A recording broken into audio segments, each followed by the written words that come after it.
મેંદરડા સરકારી હોસ્પિટલમાં ગંદકીનો ગઢ, કચરાના ઢગલા, દુર્ગંધ અને પાર્કિંગનો ગેરવ્યવહાર. મેંદરડા સરકારી હોસ્પિટલમાં જ્યાં રોજ 300થી 400 દર્દીઓ ઓપીડીમાં સારવાર માટે આવે છે, ત્યાં સફાઈની હાલત એટલી બધી બદતર છે કે દર્દીઓ અને સ્ટાફ માટે શ્વાસ લેવો મુશ્કેલ બન્યો છે. હોસ્પિટલના પરિસરમાં તાલુકા હેલ્થ કચેરી અને કર્મચારીઓના ક્વાર્ટર્સ હોવા છતાં સ્વચ્છતાની બાબતમાં ગંભીર બેદરકારી જોવા મળે છે.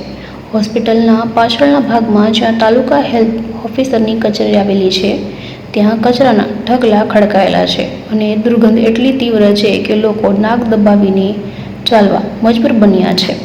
વધુ ચોંકાવનારી વાત એ છે કે હોસ્પિટલના પાછળના ભાગમાં સ્થાનિક વેપારીઓ દ્વારા કાર પાર્કિંગ માટે ગેરકાયદેસર ઉપયોગ થઈ રહ્યો હોવાનું લાગે છે, જાણે આ જગ્યા સરકારે ખાસ તેમના માટે બનાવી હોય.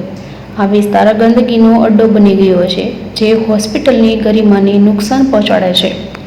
સ્થાનિક લોકો ગુસ્સે છે અને આક્ષેપ કરે છે કે સ્વાસ્થ્ય વિભાગના અધિકારીઓ આ ગંભીર સમસ્યા સામે આંખ આડા કાન કરે છે. એક દર્દીએ રોષે ભરાઈને કહ્યું કે અહીં સારવાર માટે આવીએ છીએ, પણ ગંદકી અને દુર્ગંધથી બીમારી વધે તેવી બીક લાગે છે.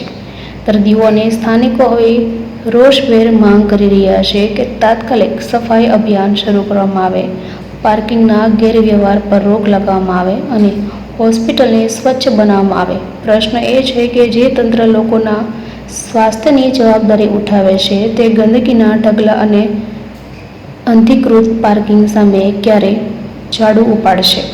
મેંદરડા સરકારી હોસ્પિટલની આ શરમજનક સ્થિતિનું નિરાકરણ ક્યારે આવશે? અનંતકુમાર મકવાણા, સોમનાથ ભૂમિ ન્યૂઝ, મેંદરડા.